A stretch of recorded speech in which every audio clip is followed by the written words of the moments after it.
you're racing Linford Christie, you better be ready. Here comes Christie. One of the fastest human beings on the planet. What a devastating piece of news. Linford tested positive. I'm not afraid to admit I cried. They finally got him, but I'm not going to get into that. So he can run tomorrow. He's free to run. Yes. And Christie's going to do it. And Christie has won it. Records are made to be broken. Medals stay with you forever. All right, you guys ready? 24 major medals, 10 golds. Linford Christie is right up there in the all-time great British sportsman, no doubt about it. Nobody can come and tell me that there was anybody bigger in British athletics in any event than Linford Christie. To rank him purely on athletics performances is one thing. I think he ranks differently if you just think of him as a person, as a character within British sporting history. Miss it? No, I don't miss running them at all. No, not at all. Not at all. Don't miss it. Great athletes, great sportsmen are not necessarily the most wonderful of people outside of the arena. And Linford had his dark days as far as we were concerned. Linford, what are you going to say? I think his success probably came at a cost to him. Sometimes he was, I think, misunderstood. You didn't get the real Linford in the public eye. He was the target. You only have to write one thing about somebody and they react in a certain way, understandably, for then everybody's going to come in and try and write something for a reaction. If I talk to them, they change it. If I don't talk to them, they lie about it. The famous Derek Redmond quote about perfectly balanced human, he's got a chip on both shoulders, summed him up absolutely perfectly. The media believe they make you or they break you. They don't make me. I make myself. He always fought his own corner, Linford, and I think you'd go back to the kid that arrived at the age of 7 in this country and realise if you don't fight your own corner, you get trampled on.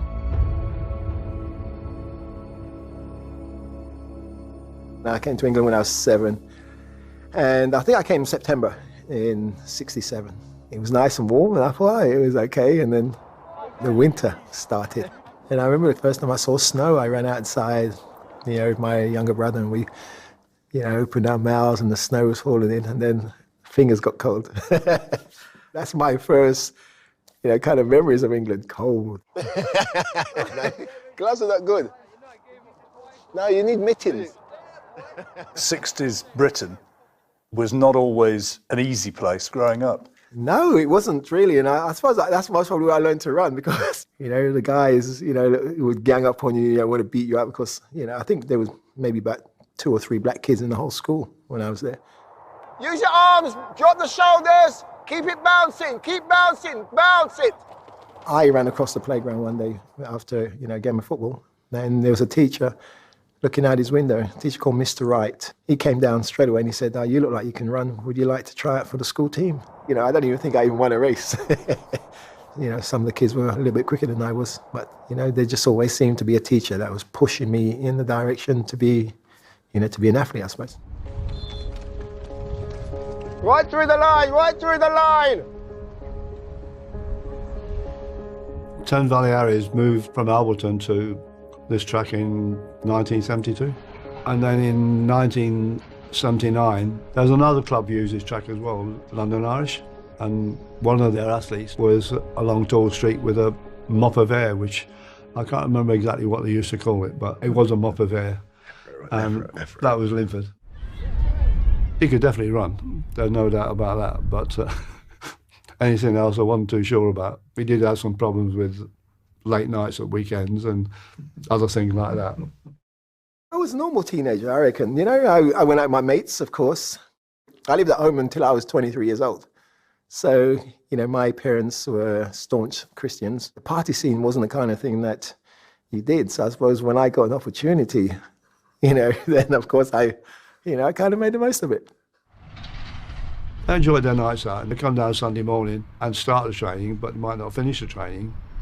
And we usually found him on the cover area, fast asleep, because he'd been out the night before again. I didn't realise, I suppose, what you could actually get out of being an athlete. And it wasn't until some of the other guys started getting internationals and everything else, and then you realise, oh, hang a minute, I don't want to be left behind, because these guys are making a team, and, I'm going to be just, another one of those guys who came close.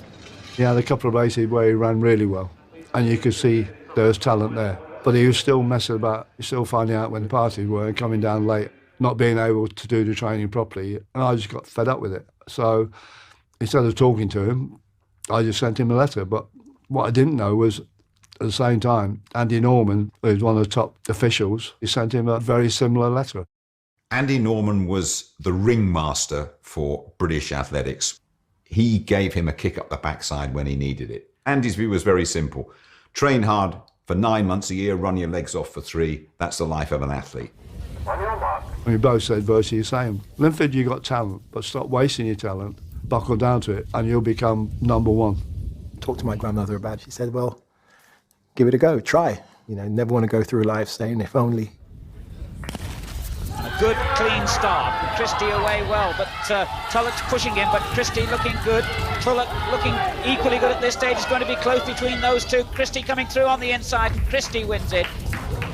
84 to 85 was the first time he really trained in the winter. And results were very apparent.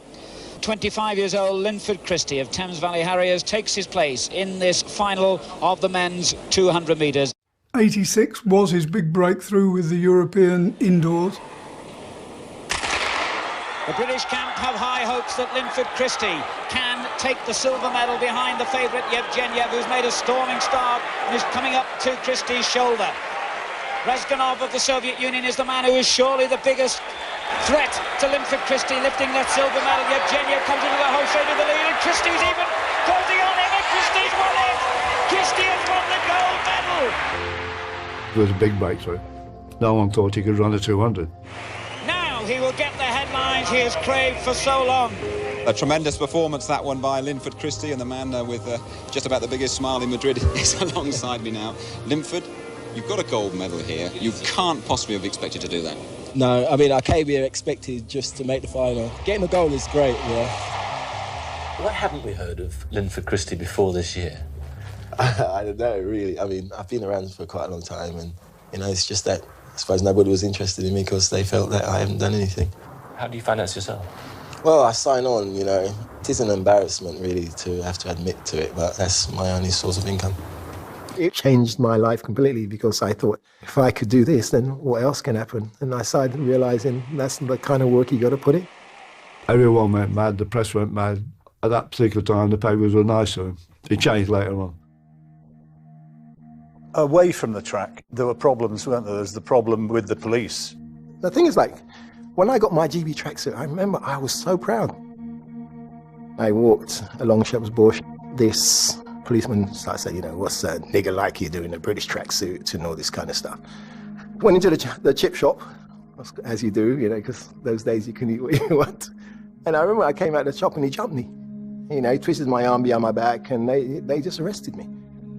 You know, so, you know, we went through that. The next day, I had to go to Marylebone, you know, court, and they dropped all charges. You know, it was just so, you know, stupid. And then, you know, again, we were all sponsored by Budget Rent-A-Car. We had the XR3. The police came, he said, can I have a word? I said, 1 second, I'm just going to jog, because I thought he wanted an autograph. So, you know, and he goes, is this your car? I said, yes, this is my car. He said, it's stolen. I said, no, it can't be. I mean, it's a sponsored car. I've got papers at home to prove that it's my car. And he said, no, you need to give me the keys. So I said, no, I'm not giving you the keys. So he said, you're under arrest. Took me down to Shepherd's Bush police station. A couple of days later, they dropped a letter in at my parents' house and said, you know, you don't need to come back no more. We've done our inquiries and everything else. So I said, you know, I still want an apology. And they totally refused. After they realized I wasn't going to go away, they went to the newspapers and told the newspapers that I was arrested for stealing a car, and if implicated, I faced so many years in prison after they told me everything was over. So then I decided, you know, I'm going to get a solicitor. I went to a guy called Jeffrey Bindman, and he told me, of course you got a case. You know, he went on, and then the day of court, they decided they were going to apologize. It was just so stupid. Linford spent the early part of his life in his home country, but regards himself very much as a British athlete. Britain's all I know. People say, well, you're Jamaican. Yes, I was born in Jamaica, but, I class myself as being British. Welcome to Stuttgart on the European Athletics Championships and the final of the men's 100 metres. Linford Christie of Great Britain in lane 3. There was some good names. Even, I suppose, Alan Wells at the time was the best British sprinter. I suppose he was up there as one of the favourites to do well. A clean start. Let's look for Wells making his usual good start. Indeed he did, and Wells is leading, but here comes Christie. It's between those two. Wells fading, but Christie gets the goal. The European indoor champion over 200 metres is now the European 100 metres champion. Linford Christie, all along, you've told us you're going to win the gold medal here. Is there an element now of I told you so? It is, I told you so. I mean, I always knew all along, I'm the best here. The more you win, the more you feel, I can do better, I can do better. That was it for me. I thought, if I can win Europeans, then, what else can I win? The world record has gone again to Ben Johnson. Ben Johnson just blew them apart. And then later on we find out why he blew them apart. Everybody was up for a drugstore. It just happened to be, the #1 man in the British team.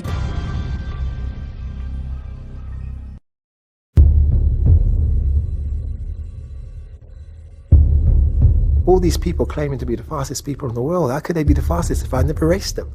And that's how cocky I was, I thought, you can't be the fastest if you haven't raced me. Running here in lane 5 is Ben Johnson of Canada, the Commonwealth champion, and the runner of the fastest time ever achieved for 100 metres at sea level, 9.95. I really liked Ben Johnson. Well, the Canadians on a whole, we all got on, pretty well. I mean, I found, Ben, he was a down-to-earth guy. Many people's favourite, Carl Lewis, running in lane 6, Olympic and reigning world champion. Carl, we call him like the Michael Jackson, of athletics. Not that you can sing that way, but, he was so aloof, he didn't talk to you. Do you then feel threatened by Britain's Linford Christie? I feel threatened by no one. Linford Christie believes that he can win the highest prize of all, the European champion and United Kingdom record holder. At 27, the oldest finalist in this field. A good clean start. Johnson first out of the blocks. Lewis pursuing him. Christie coming on strong, nearest to the camera. It's going to be Johnson, surely. It's a magnificent victory. Johnson takes it in 9.84. Lewis second. A fantastic new world record. Christie seemed to be injured as he crossed the line. In 4th place, I made it.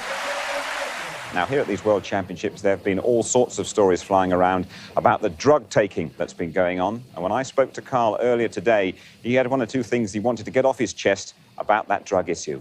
There are gold medalists in this meet already that are definitely on drugs. There'd been a lot of rumours beforehand about Ben Johnson. Most people said it was just Carl Lewis being bitter about being beaten by Ben Johnson. Carl Lewis thought he was #1, and he didn't like losing that #1 tag. Ben, you feel you can go even faster? Next year I'm going all out in soul. I'm going to improve my speed, my endurance, everything next year. I honestly thought I could beat him. I really, really did. I always say to people, I've never been in a race where I never thought I could win.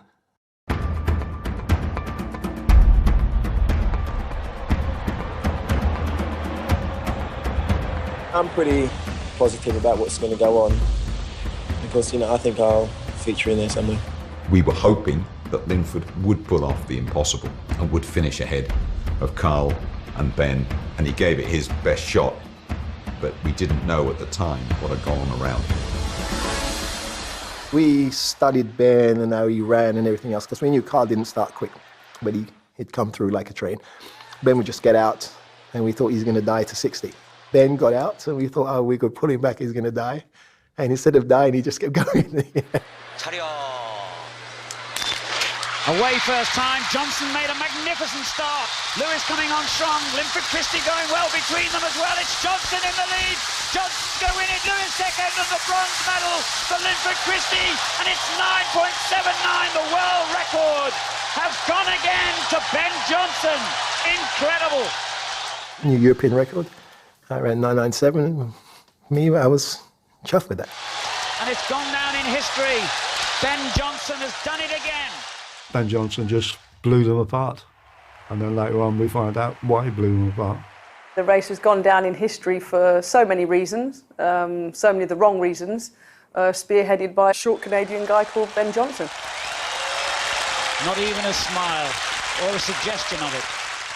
I got a call from London at 4 in the morning saying, Jim, we want you to get round to the studio very, very quickly. Ben Johnson has tested positive. We got Linford out of bed and he spoke to us. You know what I thought was funny about that? I still had to compete, you know, and the team management woke me up to go out there and talk about it. I had to compete, but, you know, I suppose the breaking story, you know, of the Ben Johnson, you know, drug scandal was more important. The urine sample of Ben Johnson was found to contain the metabolites of a banned substance, namely stanozolol.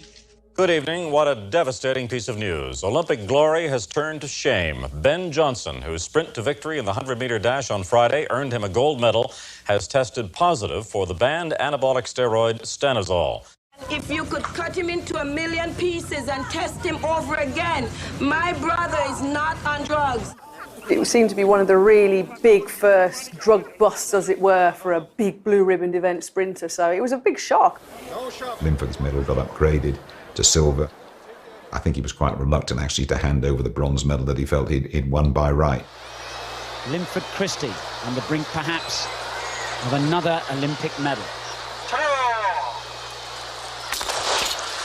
A clean start. The Olympic final of the men's 200 metres underway. Deloach has made a tremendous start. Christie running well in the middle. Deloach just in front. Christie just behind him. De Silva, and here comes Carl Lewis. And Carl Lewis is hitting the front, but Deloach is holding on. But Lewis is going to do it, or is he?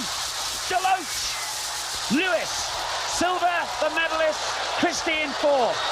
You saw the Ben Johnson story unveiling, and then it was kind of like a massive surge of, well, hang on, let's see what else we can find. Who else can we pull and have an issue with? Because that's what it seemed like to me when I was watching it. It's like they were trying to find things on people at the same time to basically just blow up the whole race. I can't let you go without asking you about Ben Johnson. 24 hours later, just give us your feelings about the whole affair. Well, you know, I'm not afraid to admit I cried because I know Ben, the person.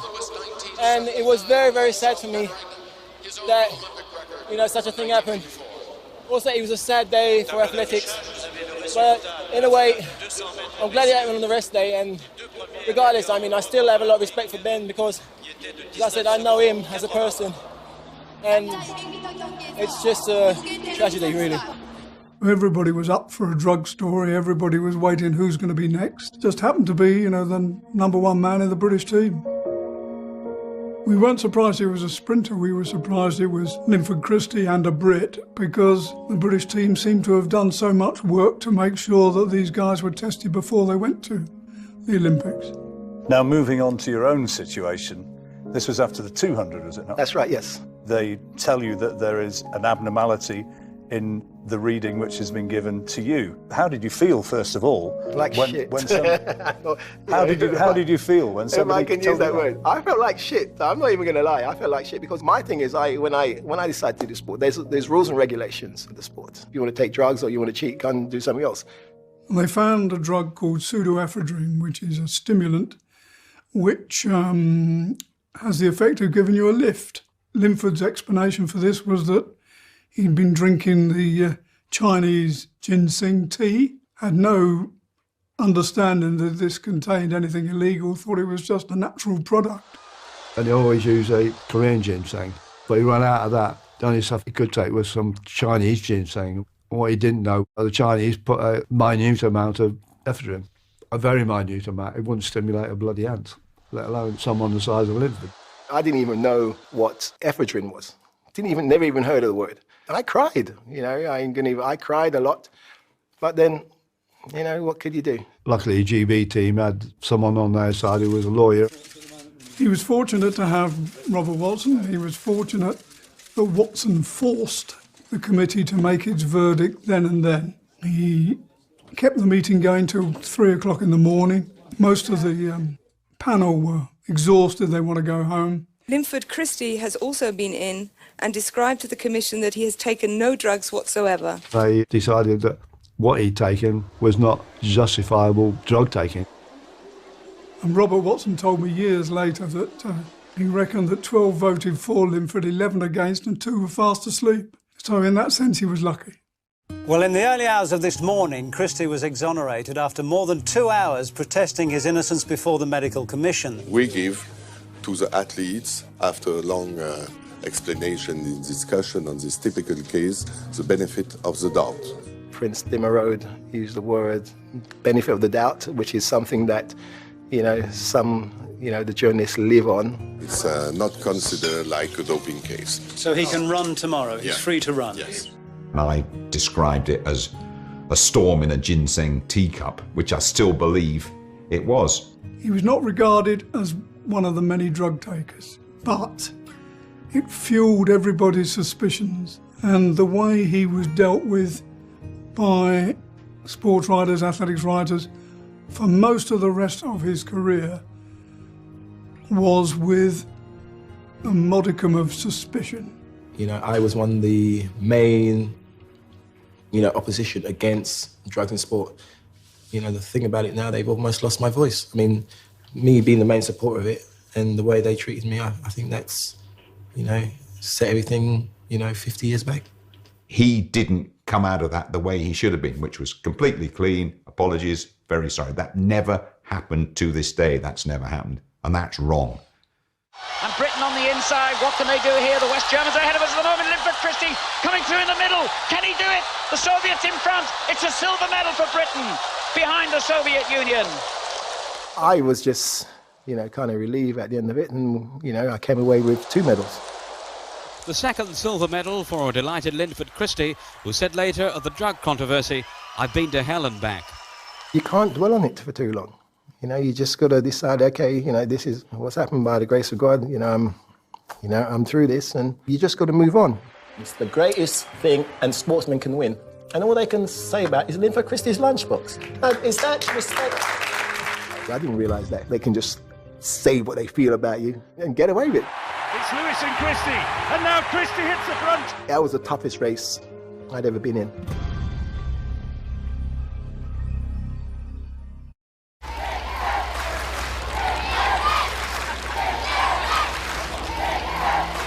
I suppose, single-handedly, I revolutionised, Lycra and the outfit. Whether it's good or bad, I'm not sure, because, Lycra hides a multitude of sins. Publicity-wise, it was very good, but I think some of them were a bit outrageous. The public kept wondering, what is he going to wear this time? So, we've done the bones, when I was sponsored by Milk, we did that. We went to Scotland, we did a tartan, we did, like the James Bond, the one that turned out to look more like a waiter's uniform. He promised us a very special outfit. I think the public liked it. It was something different. Just listen to that reception. Some of my rivals, I remember a couple of guys I raced, and when I stood there, came out my outfit, they were laughing so much they couldn't concentrate, which of course enabled me to go out there and, and win. But, if you don't win, then people think, oh God, where is he going? Waste man.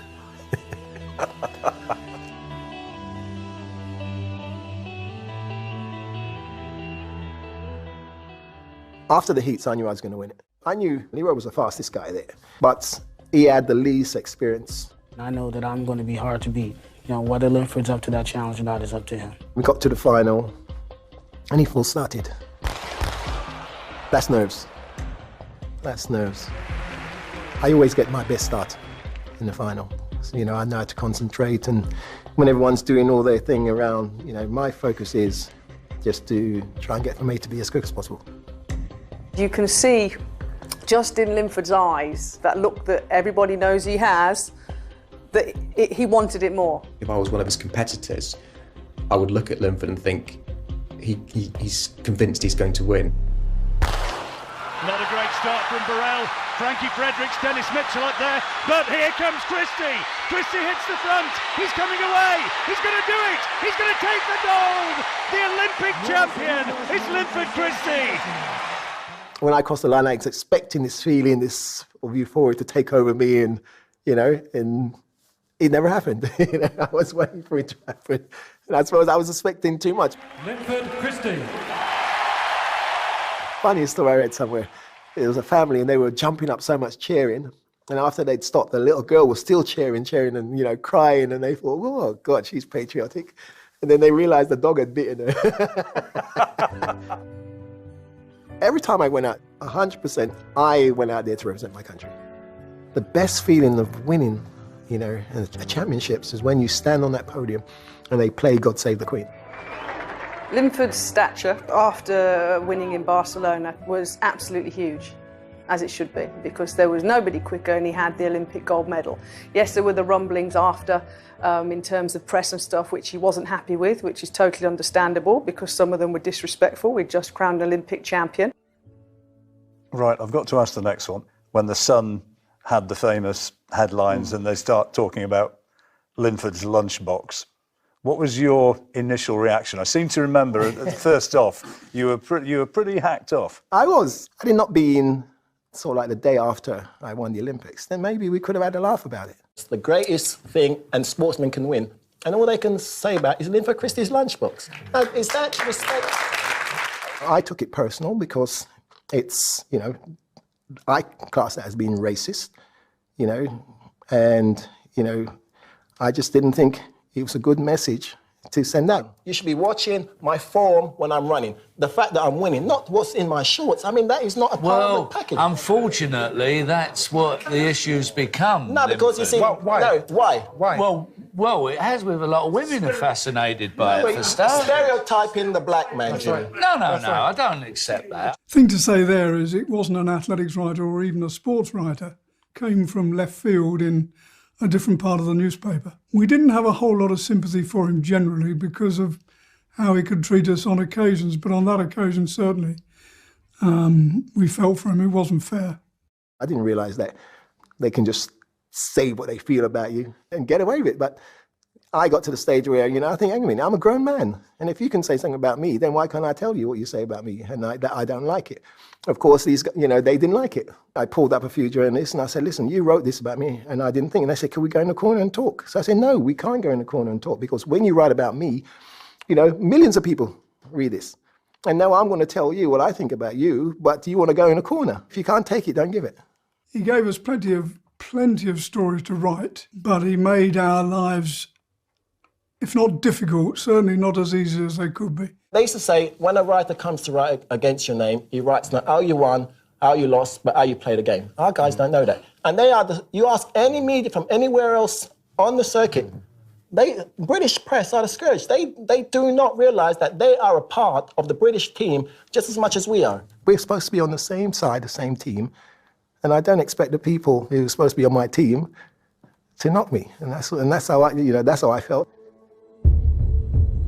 I'm really fed up with all the squabbling. All I want to do, I just want to run. It's just another race for me, and it's not, it's built up like it's beginning and the end of the world, and there's more emphasis and importance placed on this race than they do about the World Championships.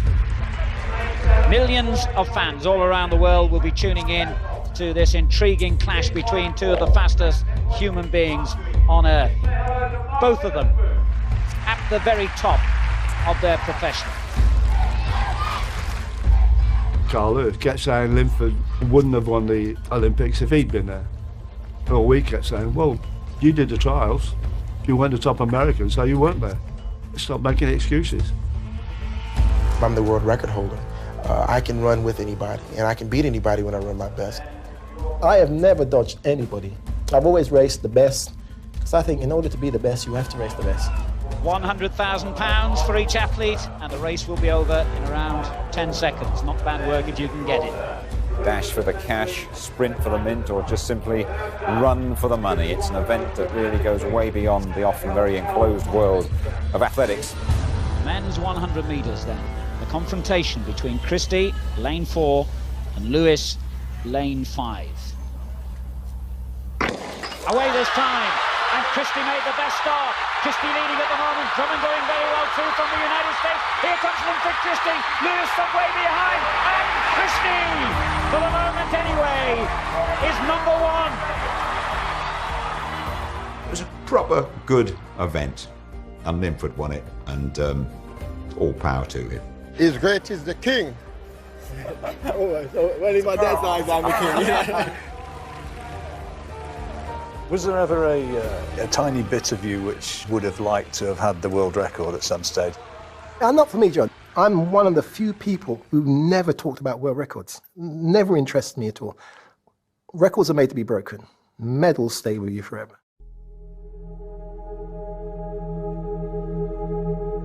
'93 was probably Linford's greatest achievement. That was a race where he proved to everybody, but especially to Carl Lewis, that he was number one. Linford Christie is the European champion, the Commonwealth champion, the Olympic champion, now the world final. Carl Lewis, the threat. Good start from Lewis. Here comes Christie. It's Lewis and Christie. And now Christie hits the front. Caisson's there as well. But Christie's going to get there. Christie takes it. And look at the time. 9.87, a lifetime best. They always say the hotter the battle, the sweeter the victory. That was the toughest race I'd ever been in. Of all the races I ran, you know, that was my best race. It was a top field. Just blew them apart. And he broke the British record as well. To be the first man to hold all 4 major titles, Olympic, World, European and Commonwealth, over the 100-metre distance, that's outstanding.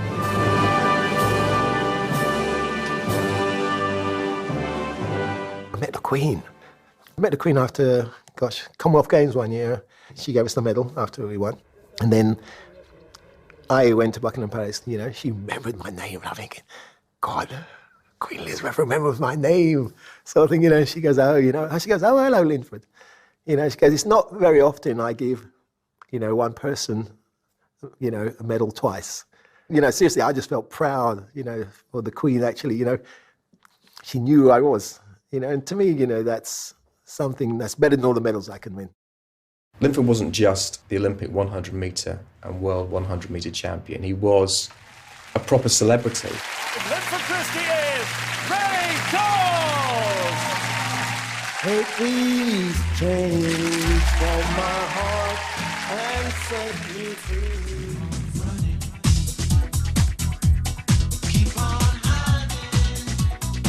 Like, you know, the heavyweight boxing champion of the world, they're not just great athletes. They've got a larger-than-life personality. With my time, I enjoyed it. I mean, the worst thing, you know, you grow old, really old. You know, it has to come to an end. Are you definitely not going to go to the Olympic Games next year? I'm definitely not going. I can't take it anymore. Linford's been tested positive. I thought, well, he stopped racing. What's he doing racing?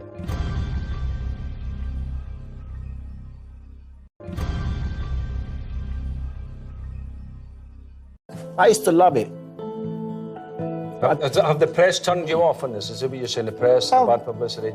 I can't take it anymore.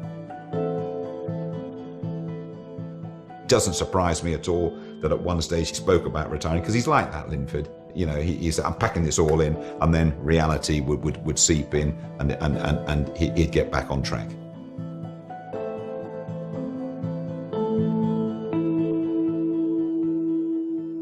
Was 1996 Atlanta the moment when you realised that my best days are behind me? I needed to get a really good start. If I could get out, I knew that they can't run past me. Away they go, and there's a false start. It may be Christie. He certainly wasn't the favourite by any stretch of the imagination, and it was probably that feeling which pushed him to a false start. Whilst I put my hand up to the first false start, the second definitely wasn't. Great start from Christie out of the blocks, but they're being brought back. Oh no! They said I reacted too soon after the gun. It was just, you know, rubbish. I heard the gun went. They didn't say I reacted before the gun, they said I reacted too soon after the gun. So it couldn't have been a false start.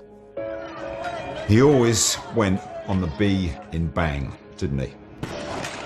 I still think, to this very day, I didn't have a false start, did not. Horrible feeling for him, because he didn't even get a run, and I really sympathise with him on that. But does technology lie? Probably not, you know. After 96, he wanted to finish then, I think. Had enough of the press. All the press kept saying he can't do it. I got up and just realised, you know, I'm not having fun, not enjoying it anymore, you know, it's just so many other things in life. I just got fed up with the sacrifice. How did you replace it? Well, I mean, like, you know, the funny thing is, you know, I felt, you know, first of all, that I could have gone on and done another sport because physically I was still in great shape. And then I think I was in Australia or something one day and Colin said to the guy, oh, here's a new coach. And I'm looking around, who's this new coach? And all of a sudden they nominated me as the new coach. I thought, okay, you know, give it a go. They say the best feeling is doing it yourself, and the second best is, you know, teaching others.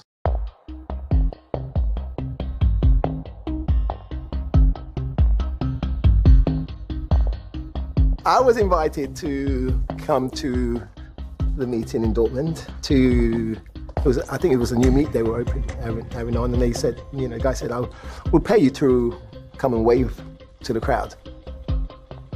Myself and my training partner, Darren Campbell, basically had bet Linford that he couldn't run much quicker than a bus because obviously he was retired at that stage, but Linford, thinking he can always run 10.3, whether he's 30 or 55, took up the challenge. You know, I'm a competitor.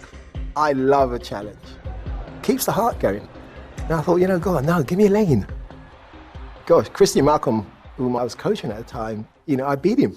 You know, it's nice to be back this year to run because I never thought I would even be doing this, so it's a lot of fun. I got selected for, you know, doping and everything else, you know, not a problem. You know, I did my stuff and I went. Someone comes up and says, there's a phone message for you. Linford's been tested positive for a race in Dortmund. I thought, well, as far as I know, he stopped racing. What's he doing racing? I was in Australia, you know, with the guys coaching.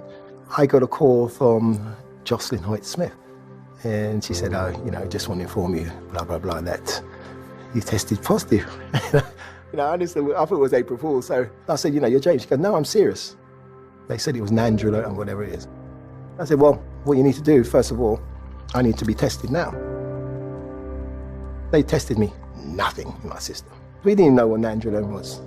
And, you know, it said, gosh, it's got shelf life, you know, it's got shelf life of 6 months or whatever, because it's oil-based and everything else like that. So it should have been in my system. UK Athletics, they had an inquiry and everything else, and they came back and said, we don't think you did anything wrong.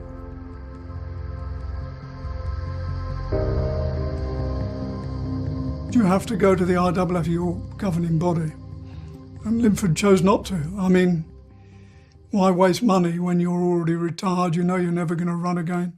Excuse me? Is he a victim or a cheat, Linford Christie? What's your opinion, being caught? I'm not going to get into that, but they finally got him. But I'm not going to get into that. Okay. Is the thing which kind of offends that you do get people who say he got away with it. You know, but up until then, I mean, you know, John, I didn't give a, dare I say, I didn't give a shit. You know, because I knew I wasn't doing anything. Nobody has ever come out and said, we got Linford Christie on the list, we know where we got the stuff from, I gave it to him or whatever. So, you know, my conscience is clear. I know I didn't do anything. I still say the German testers got it wrong. I've never really regarded the positive that he gave in 99 as being a case of bang to rights. He was retired, he was only running for a bit of a joke with his kids he coached. It wasn't necessary for him to take anything. He didn't expect to take it anywhere beyond that race in Dortmund. We're not scientists, we make mistakes. You know, but you know, until the day I die, I will plead my innocence because I know I didn't do it. And people saying, oh, you know, he's protesting his innocence too much. What am I supposed to do?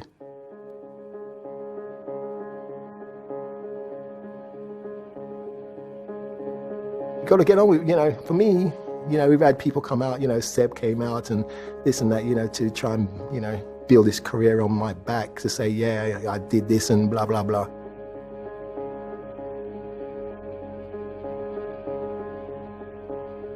For him to come out and say things about me, that's what annoyed me most of all. People out there, they realise if you don't mention Linford Christie, you ain't going to get no space in the papers. It just wasn't a very glorious episode, was it, in British sport when you've got two of the greats having a public disagreement.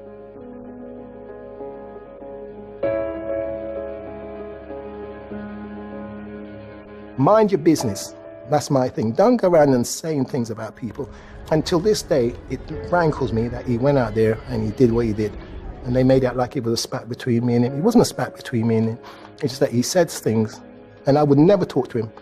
Never talk to him unless he comes out and he apologized to me for what he did.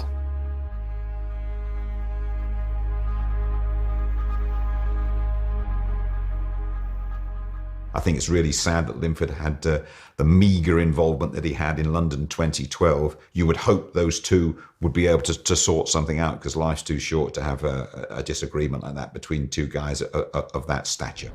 But Linford to miss out on being a key part of London 2012 in his home city was very sad, and I'm sure it's something that he wishes he could have been part of, because it was a celebration of sport that this country has never seen.